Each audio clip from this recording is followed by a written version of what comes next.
খুব খুব ভালোবাসতাম আমি ওকে, খুব। কিন্তু কিন্তু ও শুধু ভালোবাসতো আমার শরীরকে।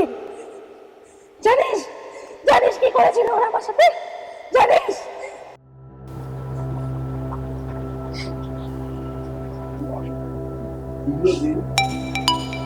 হ্যালো। অনেকটা ভরসা করি তোকে। তুই চিন্তা করিস না, আমি আছি তো। বুঝতে পারছি না, খুব সমস্যার মধ্যে রয়েছি। সব ঠিক হয়ে যাবে। সব ঠিক হয় না, কখনোই সব ঠিক হয় না। কখনো কখনো সহ্য হয়ে যায়, আমরাই বলি যে সব ঠিক হয়ে যাবে।